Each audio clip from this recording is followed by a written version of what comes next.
Chapter 22, He arrives at Paris, and is pleased with his reception. He was not so smitten with the delightful situation of this ancient town, but that he abandoned it as soon as he could procure a post-chaise, in which he arrived at Paris, without having been exposed to any other troublesome adventure upon the road. He took lodgings at a certain hotel in the Faubourg de Saint-Germain, which is the general rendezvous of all the strangers that resort to this capital, and now sincerely congratulated himself upon his happy escape from his Hungarian connections, and from the snares of the banditti, as well as upon the spoils of the dead body, and his arrival at Paris, from whence there was such a short conveyance to England, whither he was attracted, by far other motives than that of filial veneration for his native soil. He suppressed all his letters of recommendation, which he justly concluded would subject him to a tedious course of attendance upon the great, and lay him under the necessity of soliciting preferment in the army, than which nothing was farther from his inclination, and resolved to make his appearance in the character of a private gentleman, which would supply him with opportunities of examining the different scenes of life in such a gay metropolis, so as that he should be able to choose that sphere in which he could move the most effectually to his own advantage. He accordingly hired an occasional domestic, and under the denomination of Count Fathom, which he had retained since his elopement from Rinaldo, repaired to dinner at an ordinary, to which he was directed as a reputable place, frequented by fashionable strangers of all nations. He found this piece of information perfectly just, for he no sooner entered the apartment, than his ears were saluted with a strange confusion of sounds, among which he at once distinguished the High and Low Dutch, barbarous French, Italian, and English languages. He was rejoiced at this occasion of displaying his own qualifications, took his place at one of the 3 long tables, betwixt a Westphalian count and a Bolognian marquis, insinuated himself into the conversation with his usual address, and in less than half an hour, found means to accost a native of each different country in his own mother tongue. Such extensive knowledge did not pass unobserved. A French abbé, in a provincial dialect, complimented him upon his retaining that purity in pronunciation, which is not to be found in the speech of a Parisian. The Bolognian, mistaking him for a Tuscan, "Sir," said he, "I presume you are from Florence. I hope the illustrious house of Lorraine leaves you gentlemen of that famous city no room to regret the loss of your own princes." The castle of Versailles becoming the subject of conversation, Monsieur le Comte appealed to him, as to a native German, whether it was not inferior in point of magnificence to the chateau of Grubenhagen. The Dutch officer, addressing himself to Fathom, drank to the prosperity of Ferdinand, and asked if he had not once served in garrison at Schenkenschans, and an English knight swore, with great assurance, that he had frequently rambled with him at midnight among the hundreds of Drury.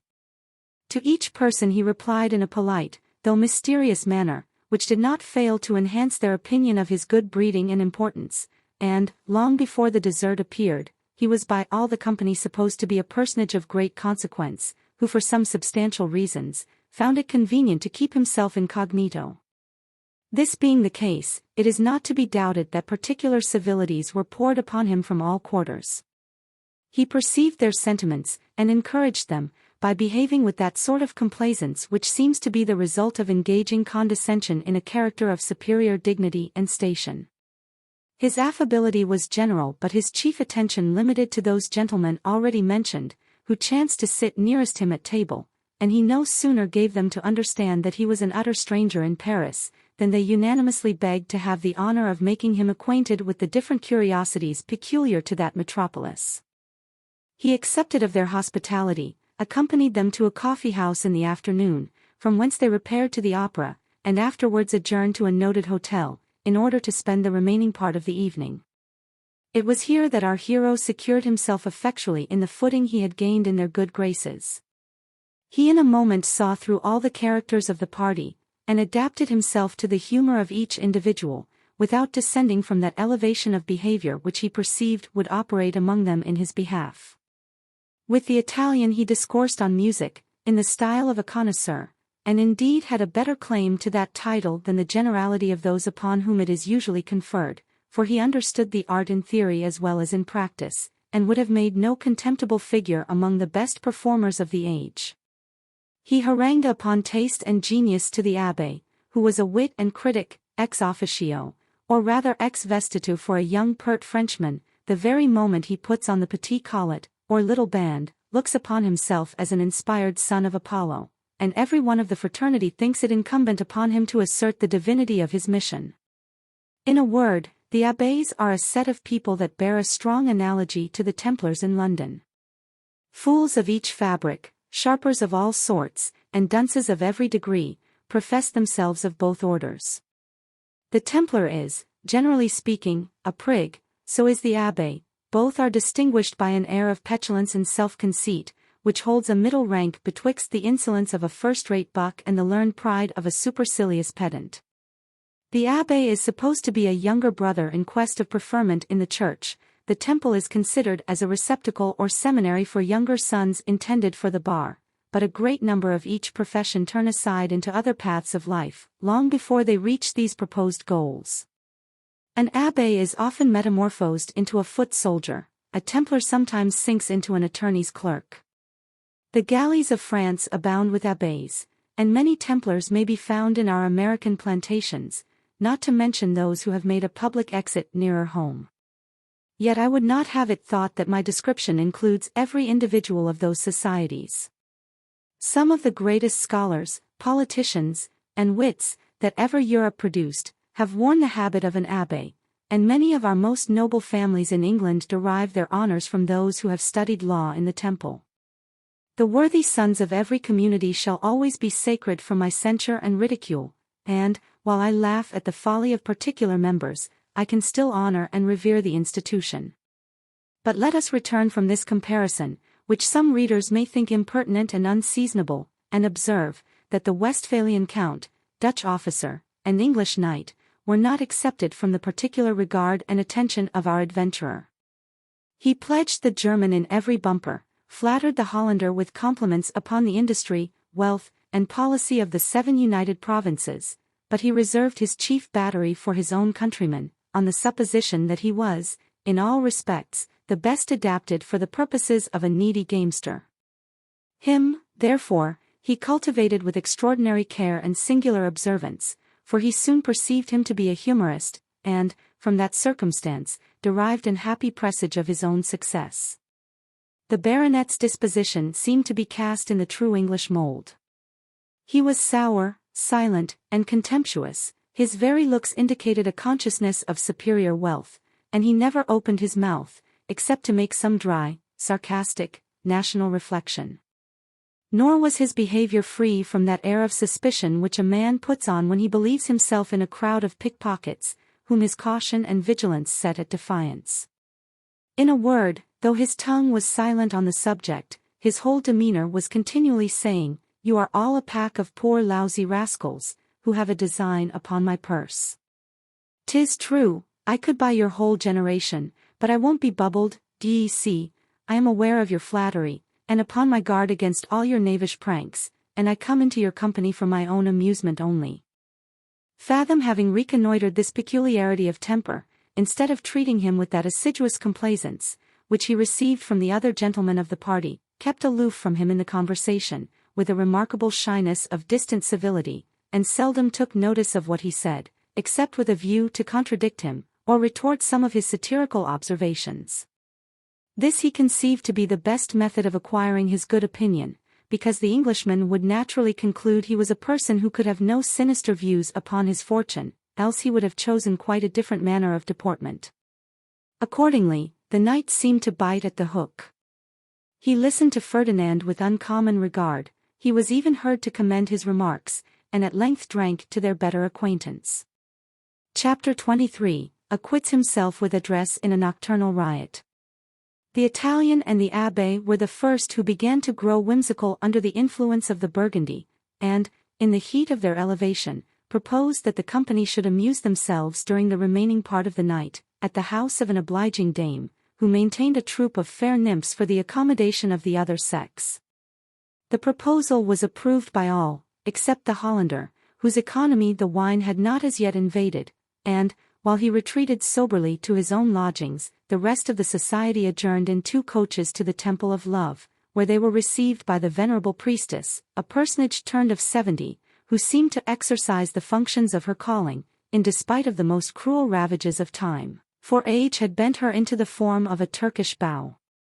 Her head was agitated by the palsy, like the leaf of the poplar tree, her hair fell down in scanty parcels, as white as the driven snow, her face was not simply wrinkled, but ploughed into innumerable furrows, her jaws could not boast of one remaining tooth, one eye distilled a large quantity of rheum, by virtue of the fiery edge that surrounded it, the other was altogether extinguished, and she had lost her nose in the course of her ministration.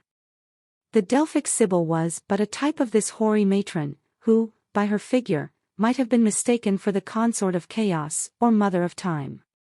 Yet there was something meritorious in her appearance, as it denoted her an indefatigable minister to the pleasure of mankind, and as it formed an agreeable contrast with the beauty and youth of the fair damsels that wantoned in her train. It resembled those discords in music, which, properly disposed, contribute to the harmony of the whole piece, or those horrible giants, who, in the world of romance, used to guard the gates of the castle in which the enchanted damsel was confined. This Urganda seemed to be aware of her own importance, and perfectly well acquainted with the human appetite, for she compelled the whole company to undergo her embrace. Then a lackey, in magnificent livery, ushered them into a superb apartment, where they waited some minutes, without being favored with the appearance of the ladies, to the manifest dissatisfaction of the abbé, who, sending for the gouvernante, reprimanded her severely for her want of politesse. The old lady, who was by no means a pattern of patience and submission, retorted his reproaches with great emphasis and vivacity. Her eloquence flowed altogether in the Covent Garden strain, and I question whether the celebrated Mother Douglas herself could have made such a figure in an extemporaneous altercation.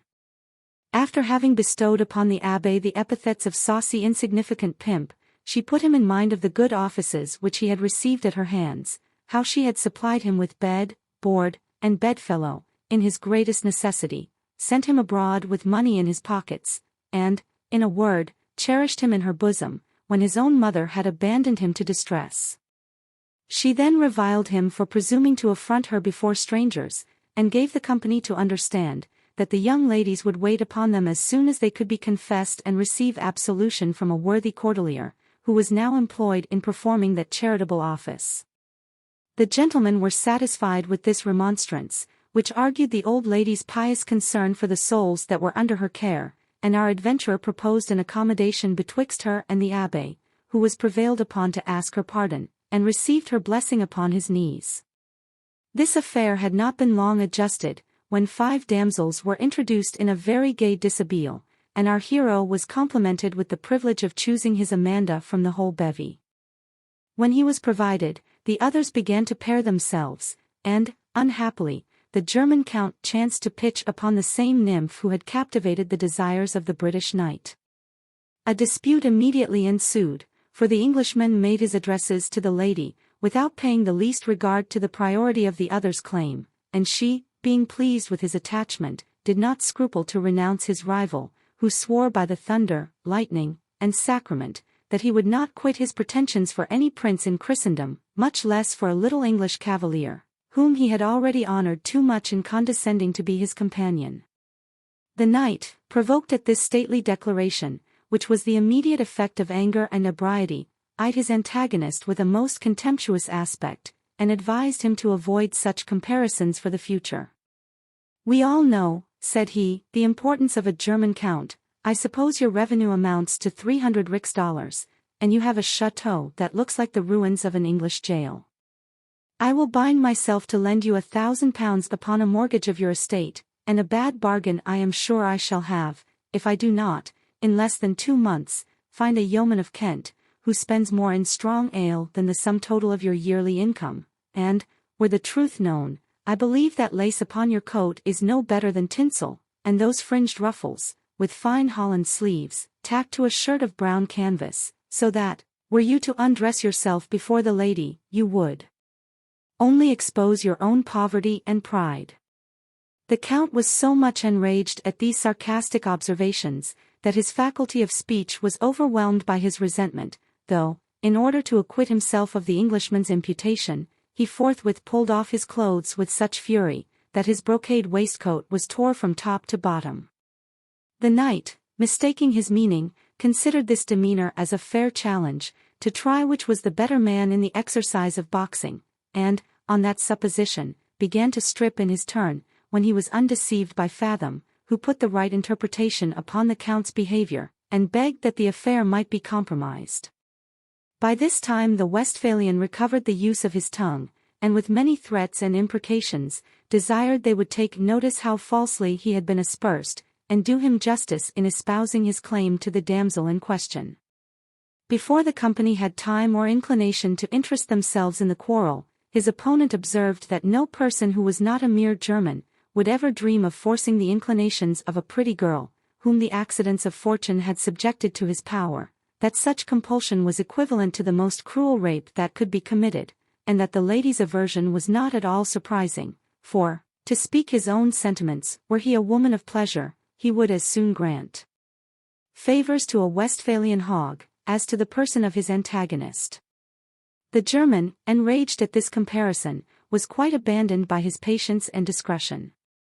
He called the knight an English clown, and, swearing he was the most untoward beast of a whole nation of mules, snatched up one of the candlesticks, which he launched at him with such force and violence, that it sung through the air, and, winging its flight into the antechamber, encountered the skull of his own valet, who with immediate prostration received the message of his master. The knight, that he might not be behindhand with the Westphalian in point of courtesy, returned the compliment with the remaining chandelier, which also missed its mark, and, smiting a large mirror that was fixed behind them, emitted such a crash as one might expect to hear if a mine were sprung beneath a manufacture of glass. Both lights being thus extinguished, a furious combat ensued in the dark. The Italian scampered off with infinite agility, and, as he went downstairs, desired that nobody would interpose, because it was an affair of honor, which could not be made up.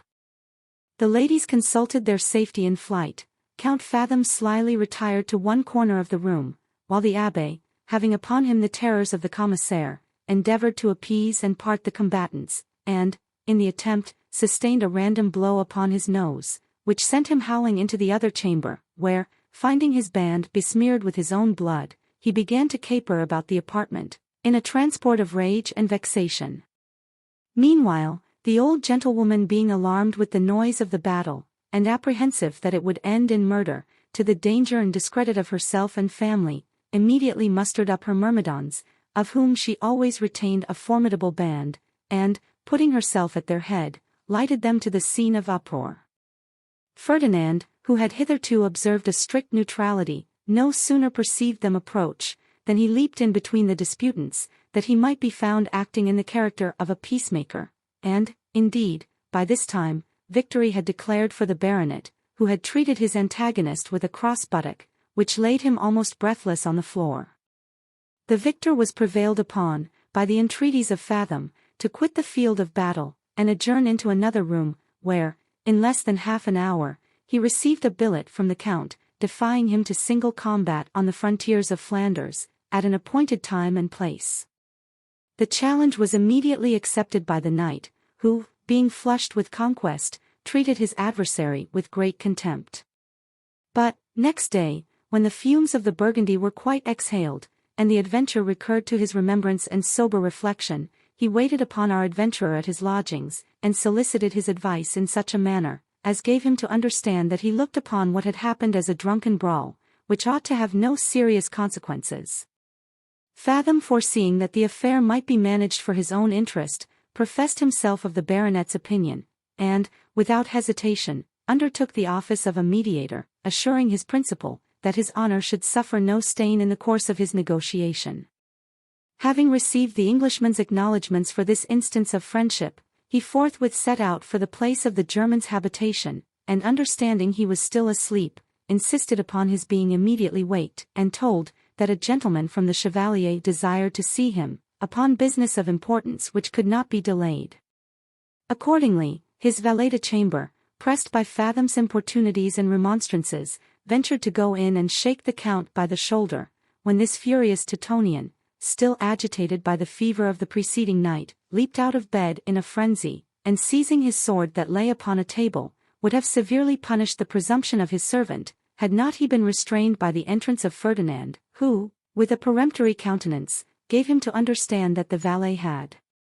acted at his immediate instigation, and that he was come, as the Englishman's friend, to concert with him proper measures for keeping the appointment they had made at their last meeting. This message effectually calmed the German, who was not a little mortified to find himself so disagreeably disturbed.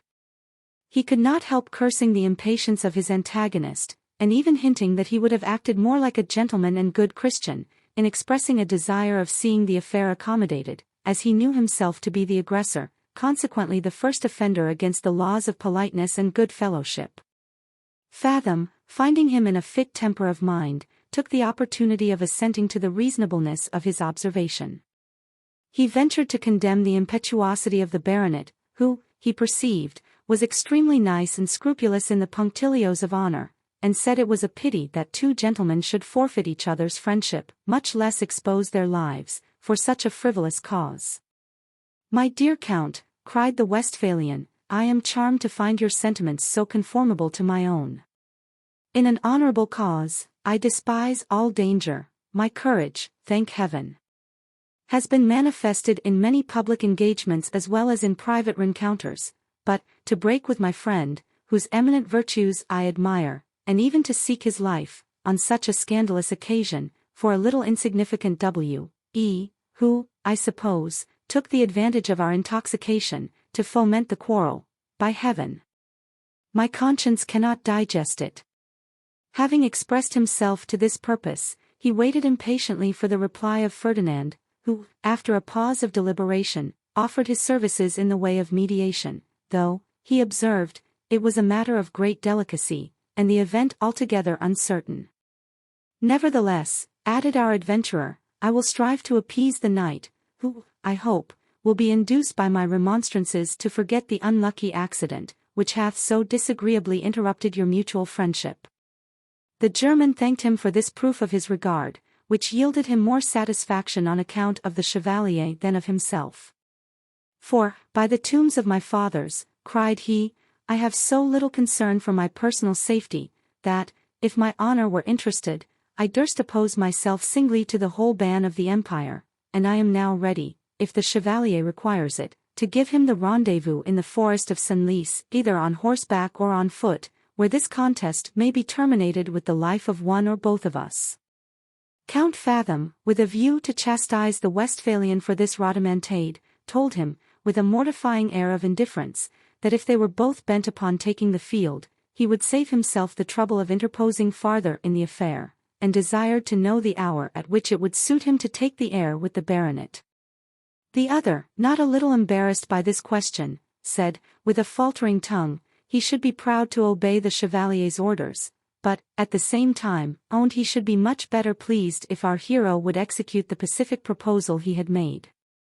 Fathom accordingly promised to exert himself for that purpose, and returned to the knight, with whom he assumed the merit of having tranquilized the rage of an incensed barbarian, who was now disposed to a reconciliation upon equal terms. The baronet overwhelmed him with caresses and compliments upon his friendship and address. The parties met that same forenoon, as if by accident, in Fathom's apartment, where they embraced each other cordially, exchanged apologies, and renewed their former correspondence. Our adventurer thought he had good reason to congratulate himself upon the part he had acted in this pacification. He was treated by both with signal marks of particular affection and esteem. The Count pressed him to accept, as a token of his attachment, a sword of very curious workmanship, which he had received in a present from a certain prince of the empire. The knight forced upon his finger a very splendid diamond ring, as a testimony of his gratitude and esteem. But there was still another person to be appeased, before the peace of the whole company could be established. This was no other than the abbé, from whom each of the reconciled friends received at dinner a billet couched in these words: "I have the honor to lament the infinite chagrin and mortification that compels me to address myself in this manner to a person of your rank and eminence, whom I should do myself the pleasure of waiting upon in person, were I not prevented by the misfortune of my nose, which was last night most cruelly disarranged, by a violent contusion I had the honor to receive in attempting to compose that unhappy fracas, at the house of Madame la Maquerelle, and what puts the finishing stroke to my mishap, is my being rendered incapable of keeping 3 or 4 assignations with ladies of fashion, by whom I have the honor to be particularly esteemed. The disfiguration of my nose, the pain I have undergone, with the discomposure of brain which it produced, I could bear as a philosopher, but the disappointment of the ladies, my glory will not permit me to overlook. And as you know the injury was sustained in your service, I have the pleasure to hope you will not refuse to grant such reparation as will be acceptable to a gentleman, who has the honor to be with inviolable attachment, Sir, your most devoted slave. Pepin Clotaire Charles Henri Louis Barnaby de Fumier. This epistle was so equivocal, that the persons to whom it was addressed did not know whether or not they ought to interpret the contents into a challenge, when our hero observed, that the ambiguity of his expressions plainly proved there was a door left open for accommodation, and proposed that they should forthwith visit the writer at his own apartment. They accordingly followed his advice, and found the abbé in his morning gown and slippers, with 3 huge nightcaps on his head, and a crape hat band tied over the middle of his face, by way of bandage to his nose. He received his visitors with the most ridiculous solemnity, being still a stranger to the purport of their errand, but soon as the Westphalian declared they were come in consequence of his billet, in order to ask pardon for the undesigned offence they had given, his features retrieved their natural vivacity, and he professed himself perfectly satisfied with their polite acknowledgment. Then they condoled him upon the evil plight of his nose, and seeing some marks upon his shirt, asked with seeming concern, if he had lost any blood in the fray? To this interrogation he replied, that he had still a sufficient quantity left for the occasions of his friends, and that he should deem it his greatest glory to expend the last drop of it in their service. Matters being thus amicably adjusted, they prevailed upon him to unease his nose, which retained no signs of the outrage he had suffered, and the amusements of the day were concerted. It was in consequence of this plan, that, after the comedy, they were entertained at the Count's lodgings, where quadrille was proposed by the abbé, as the most innocent pastime, and the proposal was immediately embraced by all present, and by none with more alacrity than by our adventurer, who, without putting forth a moiety of his skill, went home with 20 louis clear gain. Though, far from believing himself greatly superior to the rest of the party, in the artifices of play, he justly suspected that they had concealed their skill, with a view of stripping him on some other occasion, for he could not suppose that persons of their figure and character should be, in reality, such novices as they affected to appear.